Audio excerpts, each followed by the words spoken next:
I'll marry you when I'm rich. The bread was hard enough to crack teeth, but to the bloodied boy crumpled in that alley, it was the first mercy he'd ever known. It cost Kayla Keaton her only meal that day. It bought her a ghost who would return as a king, dragging war and devotion to her doorstep in equal measure. Kayla was 9 years old when she found him behind the dumpsters in the alley near Greenfield Elementary. Just a child herself, wearing hand-me-down overalls and shoes 2 sizes too big. Her mama worked nights at the hospital. Her grandmother stretched every dollar until it screamed. But when she saw that trembling boy with blood crusted on his temple and bruises blooming purple across his ribs, something in her chest cracked open. The other kids called him gutter rat, threw rocks when he got too close to the school fence. But Kayla walked right up to him while the sun burned gold through the narrow alley between apartment buildings. She held out 2 pieces of bread wrapped in a napkin. "You need this more than me," she said. The boy Gyeon Myung, though she wouldn't learn his name for 3 more days, stared at her like she'd spoken a language that didn't exist in his world. Then his shaking hands reached out. He ate like someone who didn't know when food would come again, like every bite might be stolen away. She came back the next day, and the next. For 4 months, Kayla shared what little she had. Sometimes it was crackers, sometimes just an apple bruised from the discount bin. Once, she brought him her own jacket when autumn turned vicious. The morning Gyeon disappeared. His eyes were wild. "Hunted. They found me," he whispered through the chain-link fence behind the apartments. "The men who brought me here. I have to run." Kayla's throat went tight. "Where will you go?" "Anywhere they can't follow." His voice dropped, became something fierce and desperate. "But I'll survive. I promise you. I'll get rich, and when I come back..." He grabbed the fence so hard his knuckles went white. "I'll marry you." She laughed because the promise was too enormous to be real. Because she was 9, and he was maybe 10, and neither of them understood what those words would cost. She pulled the yellow ribbon from her ponytail, cheap, fraying, bought from a corner store, and tied it around his thin wrist. "So you remember," she said. "I'll never forget," Gyeon whispered. The next morning, the alley was empty. Kayla stood there in the rain, waiting for a boy who was already running toward a future built on blood and vengeance. 20 years dissolved like smoke. Gyeon Myung woke at 5:30 a.m. in a penthouse that cost more than some people earned in their lifetimes. Floor-to-ceiling windows. The city sprawled below him like a kingdom he'd conquered with his bare hands. Dawn came cold and colorless. He barely noticed anymore. The coffee machine was Italian, worth more than a car. He pressed a button and walked away before the cup filled. His closet held 43 suits, all black or charcoal, all tailored to perfection. He selected one without thought, the fabric sliding over shoulders broad from violence, from years of surviving when he should have died. The dragon tattoo that coiled up his chest and rose up his neck was a map of every scar he'd earned climbing out of hell. The apartment was silent. Always silent.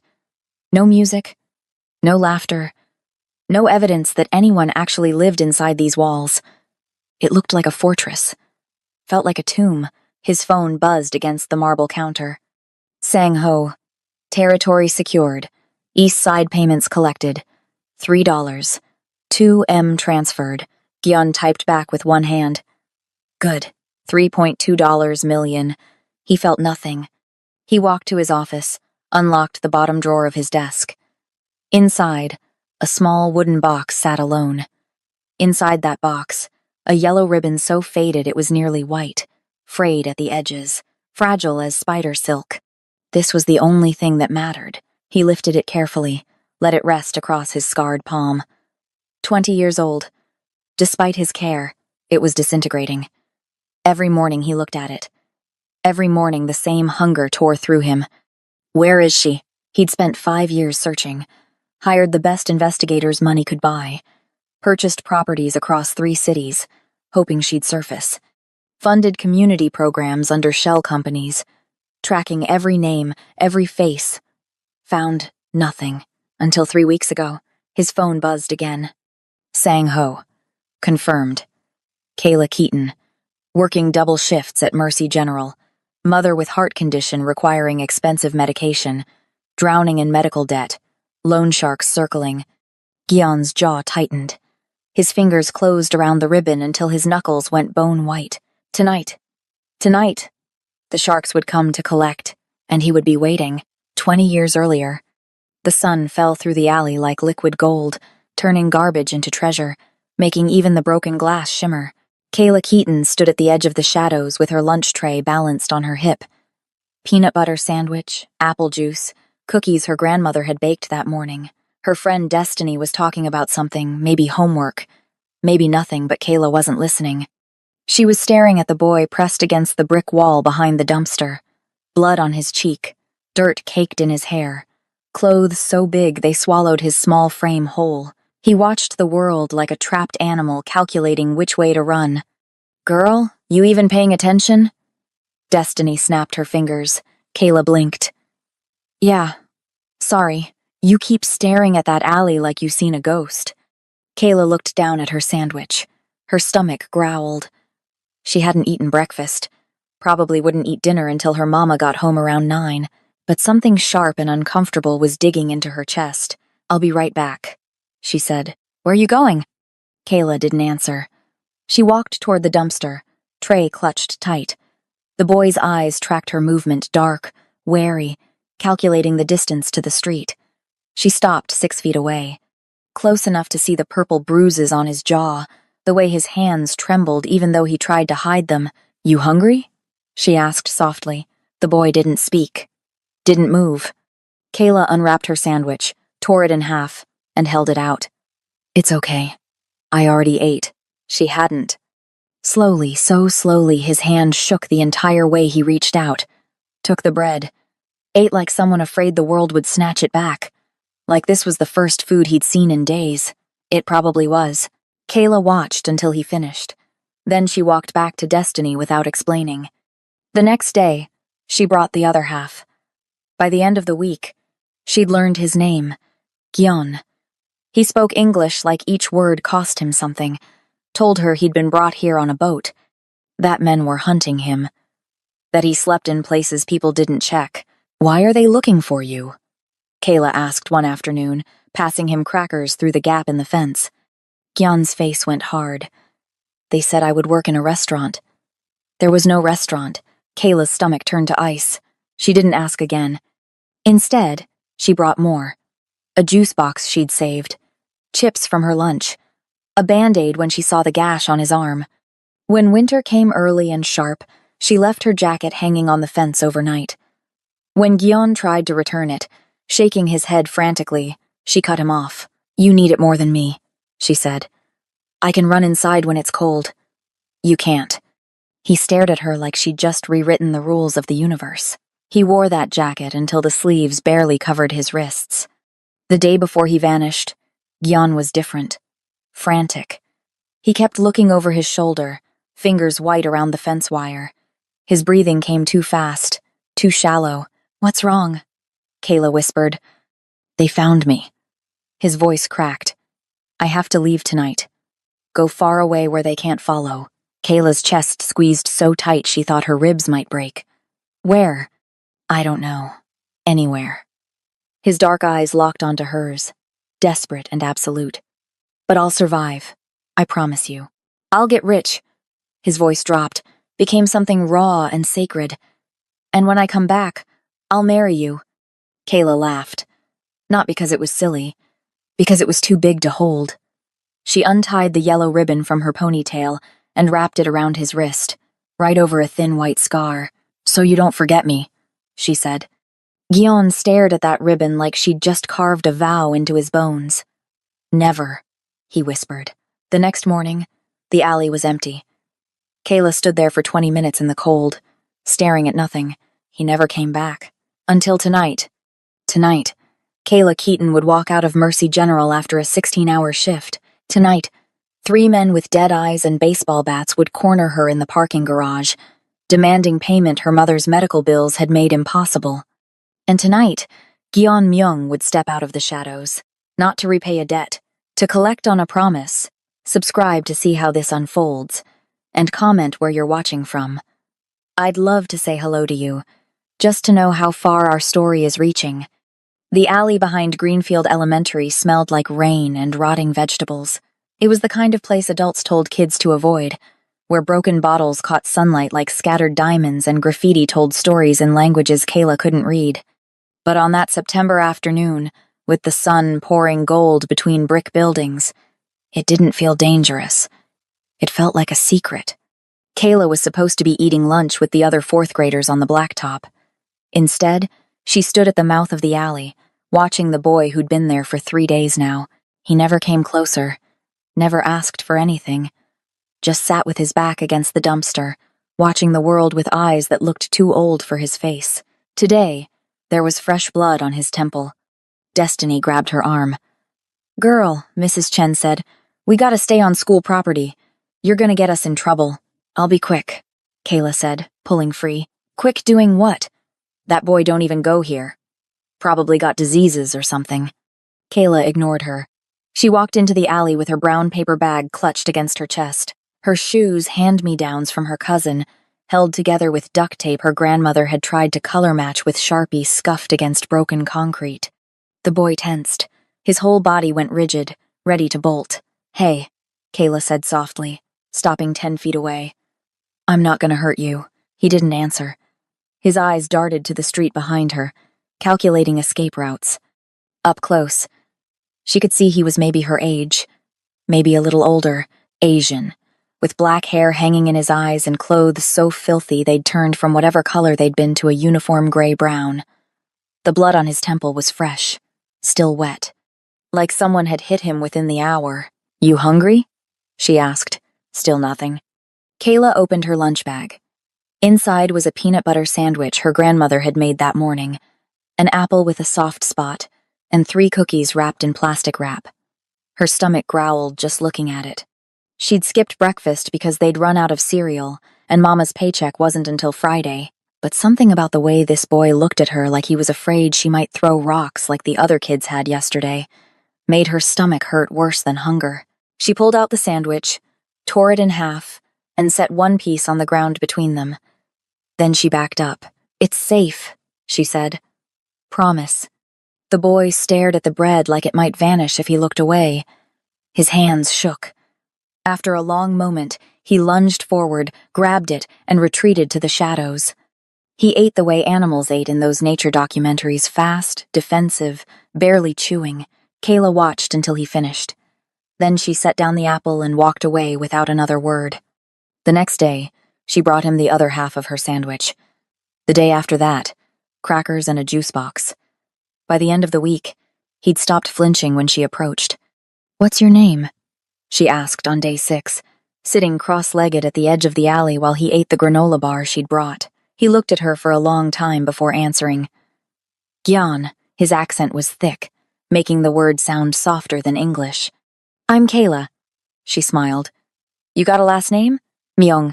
"Gyeon Myung," she repeated, testing the sounds. "That's pretty. Where you from?" His face closed off immediately. "Far." She didn't push. Instead, she told him about school, about her grandmother's rules, about how her mama worked nights at the hospital and came home so tired she sometimes fell asleep with her shoes still on. She talked until the bell rang, then left him half her lunch and ran back to class. It became their routine. Lunch every day. Sometimes breakfast if she could sneak food out without her grandmother noticing. As autumn turned the air sharp and the trees into fire, she learned pieces of his story. Never the whole truth, he was too afraid to give her that, but enough.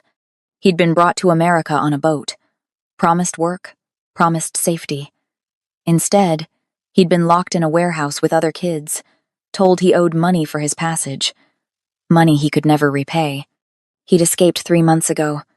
Been running ever since. "The men looking for you?" Kayla asked one afternoon in October, watching him devour an apple. "What happens if they find you?" Gyeon's jaw tightened. "They make me disappear. Or worse." "Worse than disappearing?" He didn't answer. He didn't have to. Winter came early that year. By November, the alley that had been golden in September turned gray and brutal. Rain fell sideways. Wind cut through thin jackets like they weren't there at all. Kayla showed up one morning without her coat. "Where is your jacket?" Gyeon asked immediately.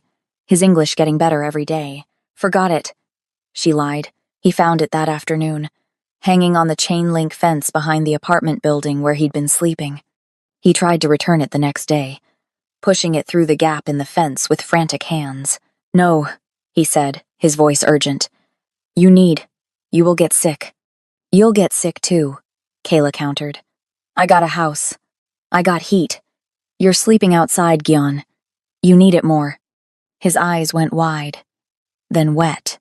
He looked at the jacket in his hands like she'd just handed him something sacred instead of a 6-year-old coat with a broken zipper. "Why?" he whispered. "Why what?" "Why you are kind to me. Nobody else." His voice cracked. "Nobody else sees me." Kayla's throat went tight. "Because you're not invisible. You're just a kid. Like me." He wore that jacket every day after that, even when the sleeves stopped covering his wrists. December came with frost and Christmas lights and Kayla's birthday. She turned 9 on the 15th. Her grandmother made a cake from a box mix and let her invite Destiny over to watch movies. It was the best day she'd had in months. The next morning, she brought Gyeon a piece of leftover cake wrapped in aluminum foil. He ate it slowly, savoring each bite. When he finished, he looked at her with something fierce and determined burning in his eyes. "One day," he said carefully, "I will be rich. I will have money and house and food every day. And I will remember this. I will remember you." Kayla smiled. "You don't gotta remember. We're friends now. You're not going anywhere." But 3 weeks later, everything changed. January 6th. The sky was the color of old bruises. Gyeon was waiting in the alley like always, but something was wrong. His eyes were wild. Hunted, he kept looking over his shoulder, breathing too fast. "What happened?" Kayla asked, her heart starting to pound. "They found me." The words came out strangled. "The men. They know I'm here. They came to the place I was sleeping last night. I ran but—" He grabbed the fence so hard his knuckles went white. "I have to leave. Tonight. Have to go somewhere they can't follow. Where? I don't know. Anywhere. South, maybe. I heard about places. Other cities." His voice broke. "I'm sorry. I'm so sorry. You have been so kind, and I—" "Hey!" Kayla reached through the fence, grabbed his hand. It was freezing. "Don't apologize. You gotta survive. That's all that matters." Gyeon's eyes locked onto hers. Dark and desperate and absolutely certain. "I will survive," he said. "I promise you. I'll find a way to get rich. To be strong. And when I come back," his grip on her hand tightened, "I'll marry you. I'll come back and marry you and take care of you the way you took care of me." Kayla laughed, but not because it was silly. Because the promise was too enormous to fit inside her 9-year-old chest. Because she could see he meant every impossible word. She pulled the yellow ribbon from her ponytail, the one her grandmother had bought in a 3-pack from the dollar store. Nothing special, just cheap polyester, and reached through the fence to tie it around his wrist. Her fingers fumbled with the knot, making it tight enough to stay but loose enough not to cut off his circulation. "So you remember," she said. "So when you're all grown up and rich and important, you remember the girl who gave you sandwiches." Gyeon stared at the ribbon like she'd just branded a vow onto his skin. "I will never forget," he whispered. "Never." "And when you come back," Kayla said, trying to sound brave even though her throat was closing up. "I better get a real wedding. With a cake and everything." He almost smiled. "Almost. The biggest cake. I promise." They stood there for another minute, hands linked through the fence, neither wanting to let go. Then a car backfired on the street, and Gyeon jerked like he'd been shot. "I have to go," he said. "Now, be safe," Kayla whispered. He nodded once, fierce and final, then turned and ran into the labyrinth of alleys behind the building. She watched until he disappeared around a corner, swallowed by shadows. The next morning, the alley was empty. Kayla waited for 20 minutes in the freezing rain, hoping he'd come back, hoping he'd say he'd found a new hiding place, that everything was okay.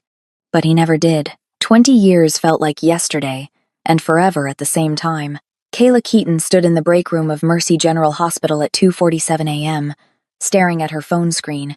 17 missed calls. 8 voicemails she couldn't bring herself to listen to. 12 text messages, each one more threatening than the last. Final notice. Payment overdue. We know where you work. Her hands shook as she poured burnt coffee into a styrofoam cup. She'd been on shift for 14 hours, had 4 more to go. Her feet screamed inside, shoes held together with superglue. Her scrubs had a stain she couldn't identify and didn't have time to care about. "Girl, you look like death," Monica said, walking in and grabbing her own cup. "When's the last time you slept? What sleep?" Kayla tried to smile. Failed. Monica's expression softened. "How's your mama?" "Heart medication and treatment 3 times a week.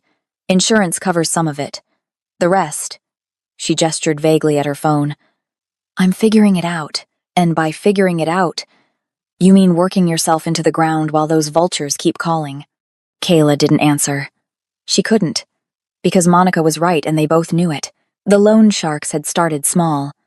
Just a temporary bridge loan to cover her mother's medication when she'd lost her job. Reasonable interest, 30 days to pay it back, except her mother's heart had gotten worse. The medication hadn't been enough. Surgery became necessary. Surgery meant more time off work. More time off work meant more loans. More loans meant interest compounding into something impossible. Now she owed $47,000 to men who didn't accept late payments or excuses. "You still got your shift tomorrow night?" Monica asked.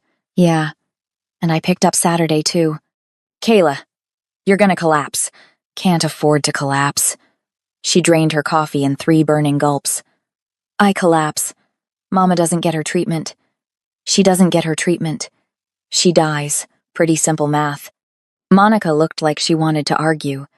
Instead, she just squeezed Kayla's shoulder and walked out, leaving her alone with the fluorescent lights and the smell of industrial cleaning solution. Kayla's phone buzzed. Another text. "Tomorrow, 11 p.m., parking garage. Don't make us come find you." Her stomach turned to ice. She deleted the message, finished her shift, drove home to the apartment that cost too much and smelled like the mildew they couldn't afford to fix. Her mother was asleep on the couch, IV pole standing guard beside her like a skeletal sentinel. The television played an infomercial at low volume. Kayla covered her with a blanket, checked the IV bag, and collapsed into her own bed without bothering to change clothes. She dreamed of alleyways and yellow ribbons and promises too big to keep. The next night came too fast. Kayla finished her shift at 10:45. Her entire body ached. Her mind felt wrapped in cotton. All she wanted was to go home, check on her mother, and sleep for 12 hours straight. Instead, she walked to the parking garage with her keys clutched between her knuckles like the self-defense videos had taught her. Level 3 was nearly empty. Most of the day shift had gone home hours ago. Night shift parked on level 1, which meant she was alone except for the flickering fluorescent lights and the sound of her own footsteps echoing off concrete. Her car was at the far end. A 15-year-old Honda with a dent in the bumper and an engine that made concerning noises every time she hit 40 miles per hour. But it ran. Most days. She was 20 feet away when 3 men stepped out from behind a support column. Kayla froze. She recognized the one in front. Marcus. She'd met him twice before. Once when she'd taken out the original loan. Once when she'd begged for an extension. He was tall, white, with a shaved head and teeth too perfect to be real. The 2 men flanking him were new, both carrying baseball bats.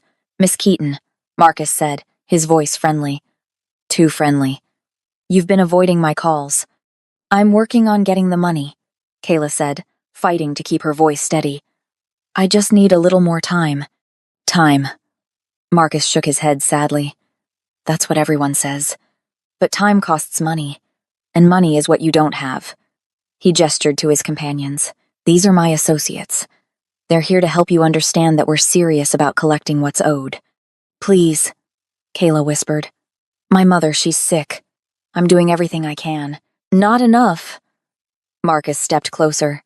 "Here's what's going to happen. You're going to give us everything in your purse. Then you're going to go to an ATM and withdraw your daily limit. Then, she's not giving you anything." The voice came from the shadows behind her car. Deep, cold, absolutely certain. Kayla spun around. A man stepped into the sickly fluorescent light, tall, maybe 6'2" or 6'3", Korean, with sharp cheekbones and eyes like black ice.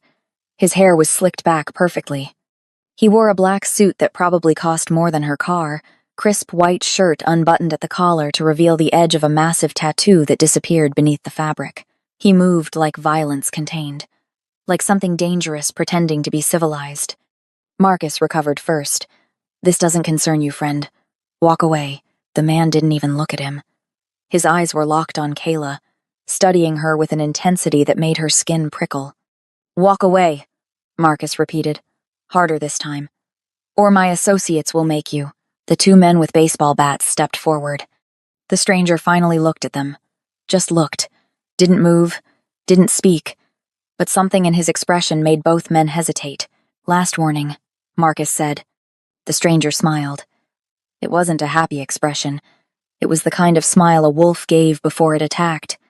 "No," he said softly. "Last warning is mine. Leave, now, or I will break every bone in your body and leave you crying for your mother." Marcus laughed. "Big talk for one man against three. Let's see if—" The stranger moved. Kayla didn't even see him cross the distance. 1 second he was standing still. The next, he had the first man's wrist twisted at an angle that made Kayla's stomach lurch. The baseball bat clattered to the concrete. The man screamed. The second one swung his bat with everything he had. The stranger caught it mid-swing with his free hand. Didn't even flinch. He ripped it away, reversed his grip, and slammed it into the man's knee with a crack that echoed through the garage like a gunshot. The man went down howling. 10 seconds. The whole thing took maybe 10 seconds. Marcus stumbled backward, reaching into his jacket. The stranger was already there. He grabbed Marcus's wrist, twisted, and something metallic skittered across the concrete. A gun. Marcus had been reaching for a gun. "The debt is paid," the stranger said, his voice perfectly calm, like he was discussing the weather instead of standing over 3 men he'd just destroyed. He pulled something from his jacket pocket. A thick envelope. He threw it at Marcus's feet. 47,000. "Cash, we're done here. Who the hell are you?" Marcus gasped, cradling his wrist. The stranger looked at Kayla again. Something flickered in his eyes. Something that might have been sadness or longing or both. "Nobody," he said. "Just someone repaying a very old debt." Then he grabbed the man whose wrist he was still holding and twisted sharply. The sound of breaking bone echoed through the garage. The man's scream cut off into a whimper. "That's for touching what's mine," the stranger said quietly. He released him and stepped back. "Take your money. Take your men. If I see any of you near her again, I won't stop with broken bones. Understand?" Marcus scrambled to grab the envelope, then helped his associates limp toward the elevator. Kayla stood frozen. Her heart hammered against her ribs. Her legs felt like water. The stranger turned to face her fully. Up close, she could see more details. The tattoo wasn't just on his chest, it crawled up his neck, intricate black scales or feathers that caught the light when he moved. His hands were scarred across the knuckles. His eyes were the darkest brown she'd ever seen, so dark they were almost black, and something about them was familiar. "You're safe now," he said, his voice. There was something in his voice. "Who are you?" Kayla whispered. He studied her face like he was trying to memorize every detail, like he'd been waiting years for this moment. Then he reached into his pocket and pulled something out. A ribbon. Yellow, faded, barely holding together. Kayla's breath stopped. "I told you I'd come back," Gyeon-myung said softly. "I told you I'd be rich." The parking garage tilted. Kayla grabbed her car for support, her mind refusing to process what her eyes were seeing. That boy. That trembling, bleeding, starving boy from the alley. This man, this terrifying, violent, powerful man couldn't be the same person. "That's not possible," she whispered. "He disappeared. He was just a kid. I survived," Gyeon said. "Like I promised." He stepped closer. Kayla stepped back, her spine hitting the car door. "Don't be afraid," he said, something cracking in his expression. "I would never hurt you. Everything I've done, everything I've become, it was all to come back to you. You broke that man's hand, Kayla said, her voice shaking. You broke it like it was nothing. He threatened you. You paid $47,000 in cash. In a parking garage. At midnight. You were drowning. I pulled you out. How did you even know I was in trouble? How did you find me? Gyeon's jaw tightened. I've always known where you were. The implication of those words hit her like cold water. You've been watching me, protecting you. That's not protection. Her voice broke. That's stalking. I haven't seen you in 20 years and suddenly you show up and… She gestured at the elevator where Marcus and his men had disappeared. You could have killed them! I wanted to, Gyeon said simply. But you're not the kind of woman who wants blood on her hands. So I held back. That violence had been him holding back. Kayla's hands were shaking. I don't know you. You're not the boy I fed. You're not… I am exactly the boy you fed, Gyeon interrupted. You gave me bread when no one else would see me. You gave me your jacket. You tied your ribbon around my wrist and told me to remember you. His voice dropped, became something raw. I remember everything. Every kindness. Every smile. Every moment you chose to see me as human instead of trash. He held up the faded ribbon. I kept my promise, Kayla. I got rich. And now I'm here to keep the second half of that promise. What second half? His eyes burned into hers. I'm here to marry you. The world seemed to stop spinning. You're insane, Kayla whispered. Probably. He didn't look away. But you saved my life. Now I'm saving yours. And I'm not leaving you in this situation. Those men will come back. With more men. More weapons. I know how this works. His expression went cold. Better than you can imagine. So what? You just appear out of nowhere and expect me to what? Run away with you? Not run away. Gyeon's voice was absolutely certain. Come home. You and your mother. I have a place. Safe. Secure. They'll never touch you again. I have a job. A life. I don't know you anymore. You knew me when it mattered most. He stepped closer. She had nowhere to retreat. I'm not asking you to love me. Not yet. I'm asking you to let me protect you. Let me repay the debt I owe. You paid the debt. $47,000. That was money, Gyeon said. The debt I owe can't be measured in cash. You gave me humanity when I had none. You gave me hope when I was dying in an alley. You saved me, Kayla. His voice cracked. Now let me save you. Kayla's phone buzzed. A text from her mother's nurse. BP dropping. Might need to adjust meds. Call when you can. She looked at the phone. Looked at Gyeon. Looked at the envelope of cash still sitting on the concrete. I need to think, she said. Think fast, Gyeon replied. Because Marcus will report this to his boss. His boss will want to know who interfered. And when they find out, they'll come at you harder. Tomorrow night. Maybe. Maybe the night after. But they will come. He held out a business card. This is the address. Top floor. Tell security your name. They'll let you up. Kayla didn't take the card. Gyeon set it on the hood of her car. Then he stepped back, giving her space. I waited 20 years, he said quietly. I can wait another day for you to decide. But after that, his expression hardened. After that, I'm moving you myself. Choice or no choice. I didn't survive hell just to watch you die because you're too stubborn to accept help. He walked toward a black car she hadn't noticed before, parked in the shadows. Expensive. Foreign. The kind of car that cost 6 figures. Gyeon. She called out. He stopped. Turned. That boy in the alley, Kayla said, her voice shaking. Would he do what you just did? Would he hurt people like that? Something painful flashed across his face. That boy died a long time ago, he said. But the man he became remembers everything that boy loved. Then he got in his car and drove away, leaving Kayla standing in the parking garage with a business card and $47,000 in cash and a yellow ribbon that shouldn't still exist after 20 years. She didn't sleep that night. The penthouse occupied the entire top floor of the building. 42nd floor. Floor-to-ceiling windows offering a view of the city that looked almost pretty from this height, all the dirt and desperation hidden by distance. Kayla stood in the marble entryway with her mother beside her, both of them staring at the space like they'd been transported to another planet. Everything was expensive. Not just expensive, obscenely wealthy. Black marble floors, white walls, modern furniture that looked like art instead of something meant to be sat on, a kitchen with appliances Kayla had only seen in magazines, and absolutely no warmth, no photographs, no personal items, no indication that anyone actually lived here.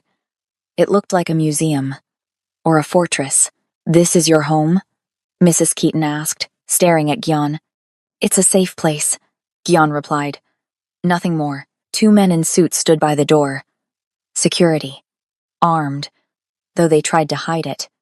Another man sat at a desk in the corner, monitoring a bank of screens showing every angle of the building, every entrance and exit. "The bedroom on the east side is for you, Mrs. Keaton," Gyan said, his tone formal, professional, like he was conducting a business transaction. "Private bathroom. Medical equipment has been delivered.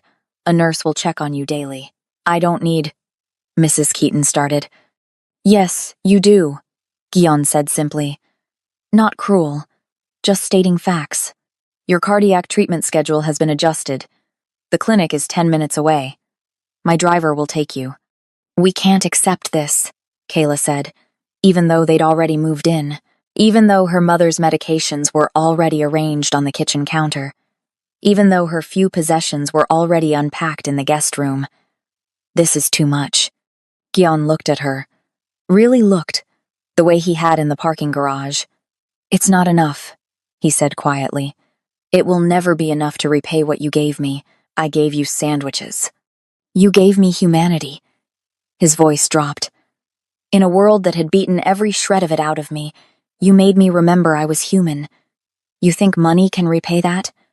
Mrs. Keaton watched them with sharp eyes. She'd been doing that since Kayla had explained the situation, watching Gyan like he was a puzzle she couldn't solve. "This boy you fed," she said slowly. "The one you told me about when you were little. That's him?" "Yes," Kayla said. "And he's been watching you for how long?" Gyan's jaw tightened. 5 years since I found her again." 5 years, Mrs. Keaton repeated. "And you didn't approach her until now?" "I had nothing to offer her before." He gestured at the penthouse. "Nothing that wouldn't have pulled her into my world. But when those men threatened her, I had no choice." "Your world," Mrs. Keaton said. "What world is that, exactly?" Gyan didn't answer. He didn't have to. The tattoos told the story. The security team told the story. The way he moved, the way he spoke, the casual violence in the parking garage, all of it told the story. "You're a criminal," Mrs. Keaton said flatly. "Yes. No apology. No justification. Just yes. And you want to marry my daughter?" "Yes." "Why?" "Because I promised her I would," Gyan said. "And I keep my promises." Mrs. Keaton studied him for a long moment. Then she looked at Kayla. "What do you want, baby girl?" Kayla didn't know how to answer that. What did she want? To go back to her cramped apartment and crushing debt? To keep working herself to death while loan sharks circled? Or to stay here, in this cold fortress, with a man who'd once been a starving boy but was now something she didn't recognize? "I want to keep Mama safe," she finally said. "That's all I know right now." Mrs. Keaton nodded. "Then we stay. For now." She pointed at Gyan. "But you hurt her emotionally, physically, any way at all, and I don't care how many men with guns you have. I will find a way to make you regret it." Something that might have been respect flickered in Gyan's eyes. "Understood." He showed them the rest of the penthouse. Guest rooms, office, a library filled with books that looked like they'd never been opened. Everything perfect. Everything empty. Kayla found him later that night, standing by the windows, staring out at the city. His jacket was off, shirt sleeves rolled up. She could see the full extent of the tattoos now, a massive dragon that covered his chest and coiled up his neck, scales detailed and intricate. On his left arm, something that looked like characters in Korean script. "Can't sleep?" she asked. He didn't turn around. "I don't sleep much." She moved to stand beside him, keeping a careful distance. "This place is beautiful," she said. "But it's lonely, isn't it?" "Yes, Is this really what you wanted? When you promised you'd get rich? Gyan was quiet for a long time. I wanted power, he finally said. Enough power that no one could ever hurt me again. Enough money that I'd never be hungry. Enough respect that people would see me instead of looking through me. He touched the window glass. I got all of that. But it's empty, he said softly. Every achievement, every victory, it's all hollow because the one person I wanted to share it with wasn't here. Kayla's throat tightened.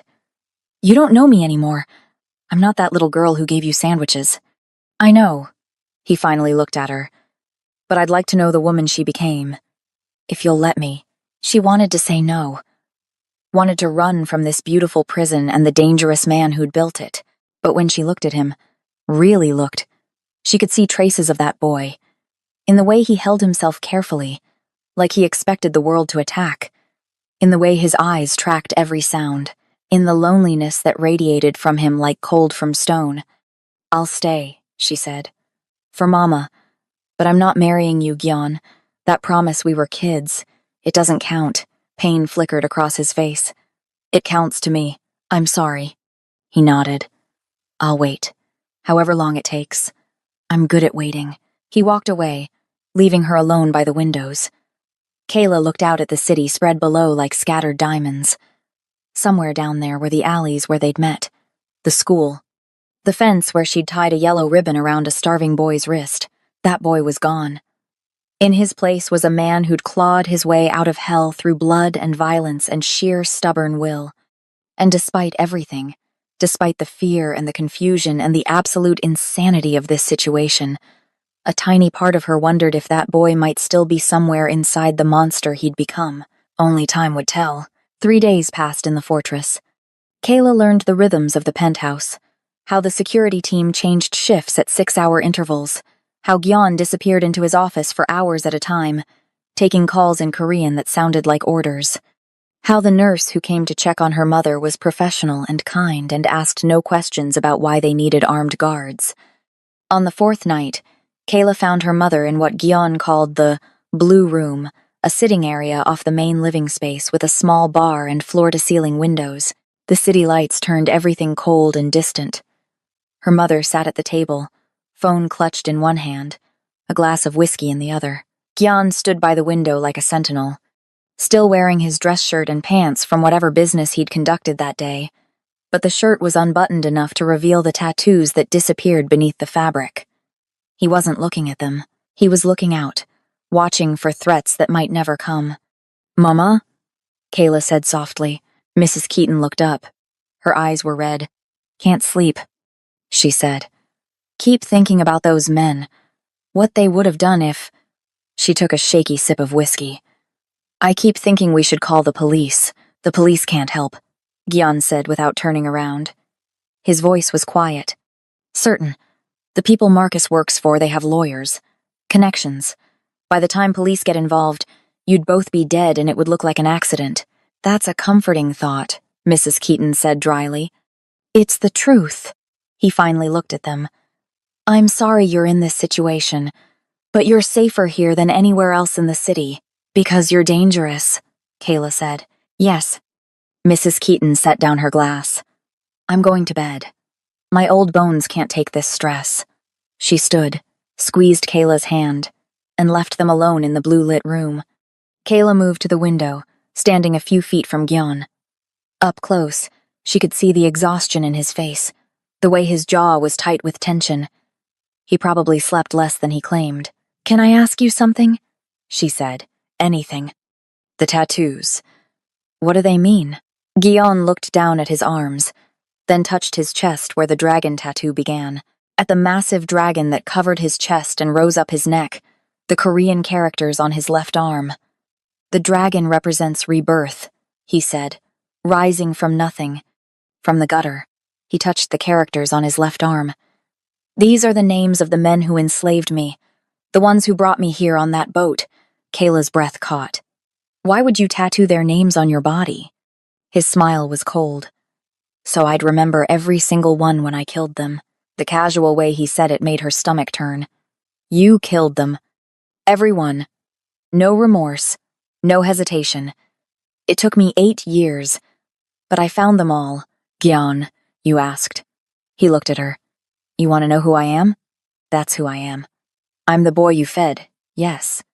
But I'm also the man who burned down the trafficking ring that owned me, who climbed over bodies to build an empire, who spent 20 years becoming something terrifying enough that no one would ever make me feel small again. Kayla's hands shook. That's not the boy I knew. That boy died the night I ran, Gyan said. He died in a shipping container, surrounded by other kids who didn't make it across the ocean. He died in a warehouse where men beat him for speaking. He died in alleys, in basements, in places you can't imagine. His voice dropped. The man standing in front of you is what survived. Then why come back? Kayla whispered. Why not just forget? Start over somewhere else? Because you were the only light in all that darkness. His eyes burned into hers. Every time I wanted to give up, I remembered your face, your smile, the way you looked at me like I was worth something, like I mattered. He touched the place on his wrist where the ribbon used to be tied. You gave me a reason to survive. So, I survived. Kayla felt tears building. I'm sorry. I'm so sorry you went through that. Don't apologize. He stepped closer. You saved me. Everything else, the pain, the violence, the years, it was all worth it to come back to you. But I'm not. She struggled for words. I'm not this perfect person you've built up in your head. I'm just someone who gave a hungry kid food. That's all. That's everything, Gyan said. In a world that taught me humans were cruel, you taught me they could be kind. You didn't save my life that day in the alley. You saved my soul. The air between them felt heavy, charged. Kayla wanted to step back but couldn't make herself move. I'm afraid of you, she admitted. Not just what you've done, what you could do. The violence in you, it's right there, under the surface.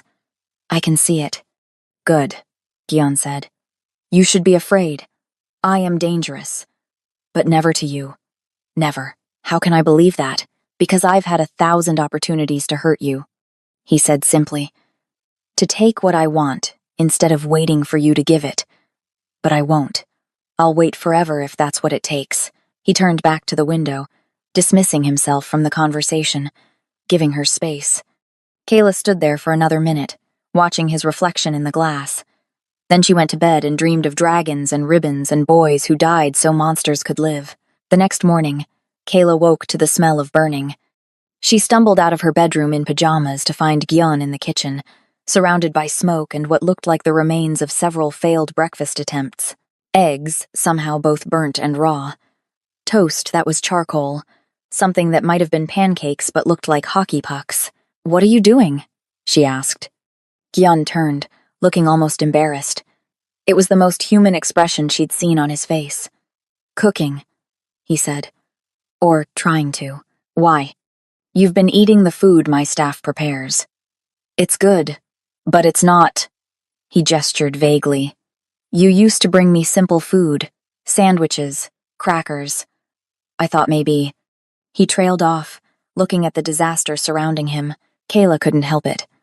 She laughed. Actually laughed for the first time in days. It's not funny, Gyan said, but there was something soft in his expression. It's a little funny. She moved into the kitchen, assessing the damage. How did you burn water? I don't know, he admitted. I've never cooked before. Never? I have people for that. Kayla shook her head.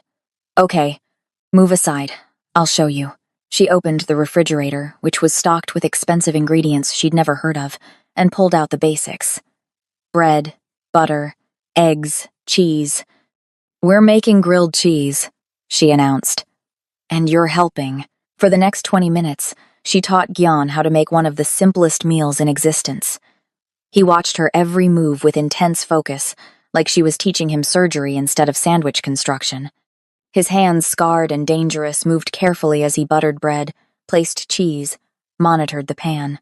When they finished, she made him sit at the breakfast bar and eat the sandwich he'd made. Gyan took a bite, chewed slowly. Something profound shifted in his expression. What? Kayla asked. It tastes like that day. he said quietly. In the alley. Like hope. Kayla's throat tightened. She'd made herself a sandwich, too. She took a bite, trying to taste what he tasted. But to her, it was just bread and cheese and butter. To him, it was salvation. You don't need expensive restaurants, she said softly. You don't need to buy me things or prove how rich you've become. That boy I fed, he didn't need any of that either. He just needed to be seen. Gyeon set down his sandwich. And do you see me now? Kayla looked at him. Really looked. Past the tattoos and the expensive clothes and the violence. Looked for traces of that trembling boy in the alley. And found him. In the way Gyeon's hands shook slightly, holding the sandwich. In the way his eyes went soft when he looked at her. In the loneliness that radiated from him despite all his power. I see you, she said. He reached across the breakfast bar, slowly, giving her time to pull away. His hand covered hers. Warm, solid, real. Thank you, he whispered. They sat there in the morning light, hands touching, eating simple sandwiches. And for just a moment, the fortress didn't feel quite so cold. Kayla found the surveillance room by accident. She'd been looking for Gyeon, wanting to ask about taking her mother to a doctor's appointment. One of the security guards had said he was downstairs, which she'd assumed meant his office. Instead, she found a door she'd never noticed before, slightly ajar, light spilling through the crack. She pushed it open. The room was small, lined with monitors, and on those monitors, her breath stopped. Security footage. Dozens of angles, but not of the penthouse. These were external cameras, and she recognized the locations, the hospital where she worked, multiple angles of the parking garage, the entrance, the break room, her apartment building, the front door, the hallway, even the street outside, the grocery store she shopped at, the pharmacy, the dialysis center. Every place she went, every routine she had, all of it monitored, recorded, watched. How long have you been standing there? She spun around. Gyeon stood in the doorway, his expression unreadable. How long have you been watching me? Her voice shook. 5 years, you said. 5 years of this? I needed to keep you safe. This isn't safe, she gestured at the screens. This is stalking. This is... She struggled to breathe. You've been in my life this whole time and I didn't know. Watching me work, watching me shop, watching... I never watched you in your home, Gyeon said. Or anywhere private. Only public spaces. Only to ensure you were safe. That doesn't make it better. Kayla's voice broke.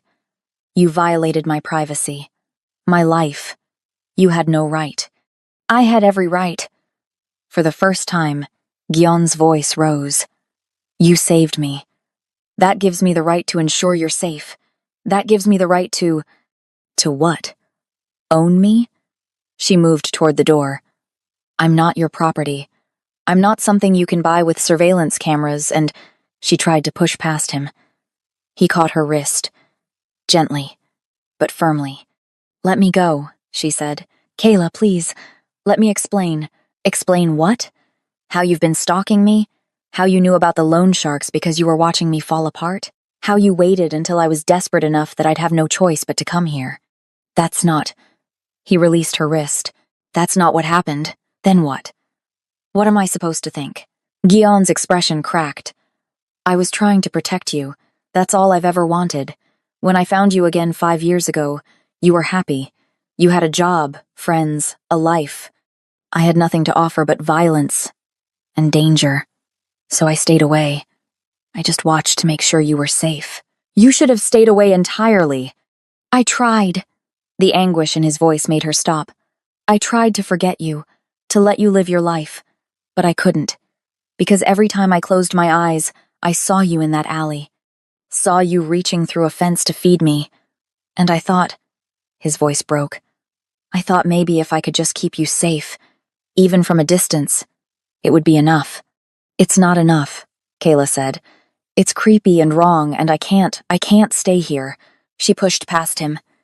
He didn't stop her this time. She went straight to her mother's room. We're leaving, she said. Mrs. Keaton looked up from her book. What happened? He's been watching me. For years. Cameras everywhere I go. It's not safe here, Mama. It's a prison. Baby girl. No. Kayla was already pulling out suitcases. We'll figure something else out. The loan sharks will go to the police, The police can't help, Mrs. Keaton said quietly. Then we'll leave the city. Start over somewhere. Anything is better than staying with someone who's been stalking me. Her mother was quiet for a long moment. Then, he saved us. He manipulated us. Maybe. Mrs. Keaton closed her book. Or maybe he's just a broken man who doesn't know how to love someone without trying to control everything around them. Either way. She gestured at her medication schedule and monitoring equipment. I can't run, Kayla. My body can't take it. And neither can yours. We'll manage. For how long? A week? A month? Then what? Those loan sharks don't forget. And Gyan's right, the people they work for have long memories. So what, I just accept this? Accept being watched? I'm saying talk to him, Mrs. Keaton said. Tell him to take down the cameras. Set boundaries. He'll listen. How do you know? Because he looks at you the way your father looked at me, her mother said softly. Like you're the only real thing in a world of shadows. Men like that, they'll burn the world down for you, but they need to be taught how to love without destroying. Kayla wanted to argue, but she was exhausted, and her mother was right, they had nowhere else to go. I need air, she said. I'm going for a walk. Take security. I don't want security. I want to be alone. She left before her mother could argue, left before Gyan could stop her. Took the elevator down 42 floors and walked out into the city without looking back. The evening air was cold, sharp. She walked without direction, just needing to move, needing to think. The sun was setting, painting the sky in shades of gold and purple that reminded her of that alley 20 years ago. She didn't notice the car following her until it was too late. They grabbed her at a crosswalk. 2 men, moving fast, a hand over her mouth, an arm around her waist. She tried to scream, but no sound came out. Tried to fight, but they were too strong. A van pulled up, door sliding open. They threw her inside and the world tilted. Got her, someone said into a phone. Yeah, Gyan's bitch. Tell him we want to talk. The van door slammed shut. Darkness. The smell of cigarettes and old fast food. Kayla's heart hammered so hard she thought it might break through her ribs. Please, she gasped. Please, I don't... Shut up. A man's voice. Cold. You're just the message. Stay quiet and you might live through this. The van drove for what felt like hours, but was probably 20 minutes. When they finally stopped and dragged her out, she found herself in a warehouse. Empty. Dark. The kind of place where people disappeared. A man sat in a chair in the center of the space. Older. Korean. Wearing an expensive suit that couldn't hide the cruel intelligence in his eyes. Kayla Keaton, he said. I've heard so much about you. Who are you? My name is Choi Sung-min. I run the Viper Tongue Syndicate. He smiled. Gyan Myung's greatest enemy. Kayla's blood turned to ice. He didn't tell you about me? Choi laughed. Of course not. He probably thought he could keep you safe in his little fortress. But see, I've been watching too, waiting for him to show weakness. And you, he gestured at her. You're his greatest weakness.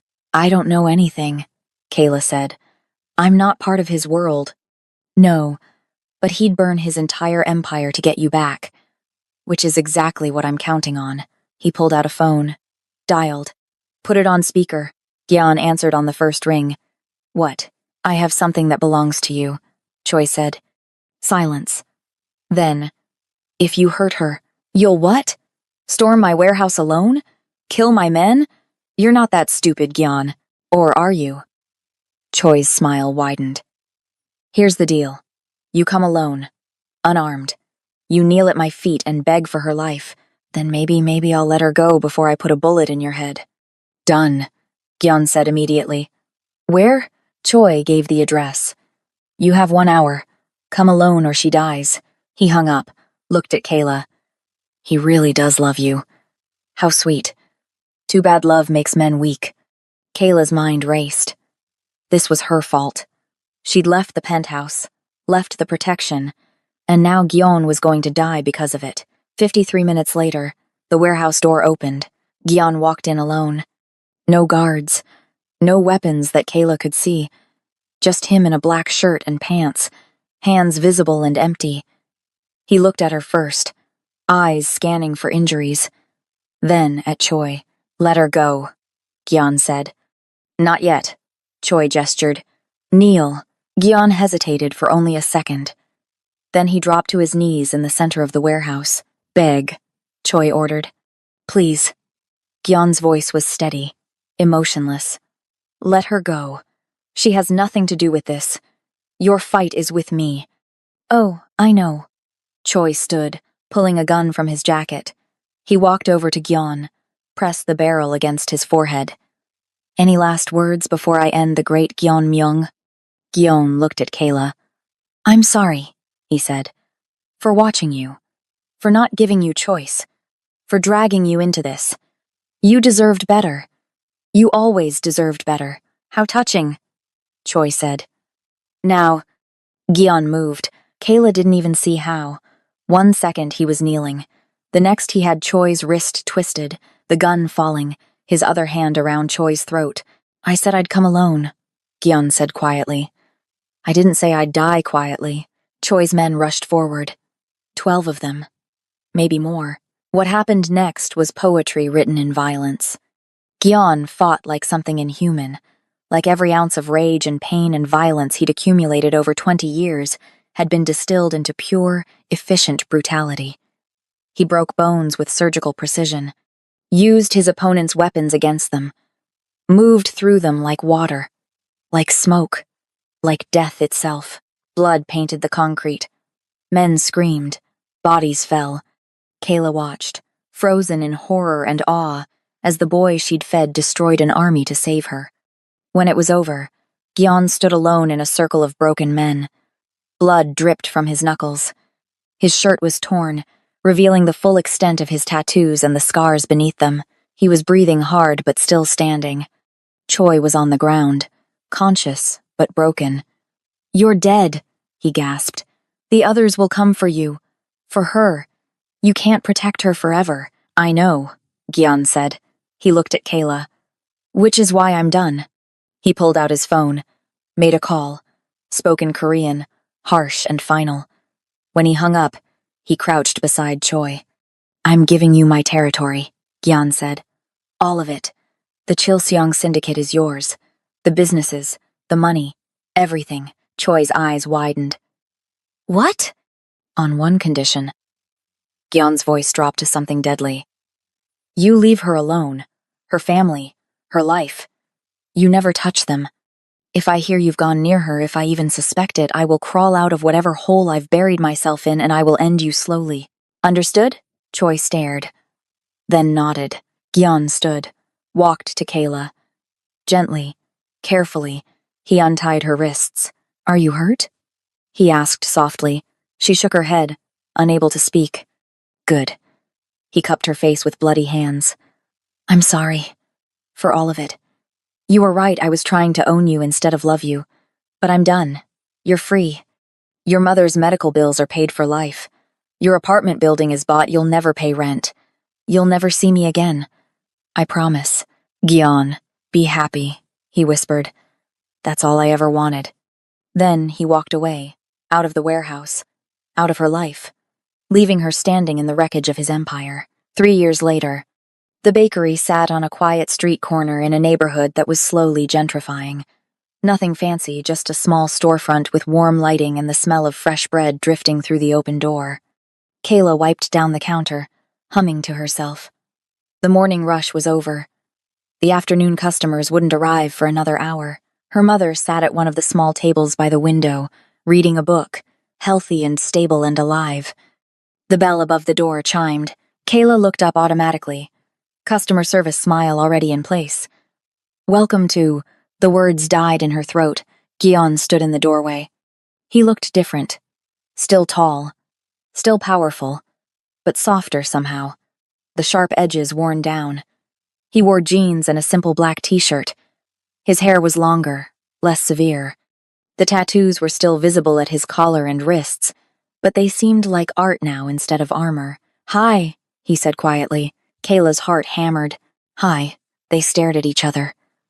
3 years of silence stretching between them. "I heard you opened a bakery," Gyan said.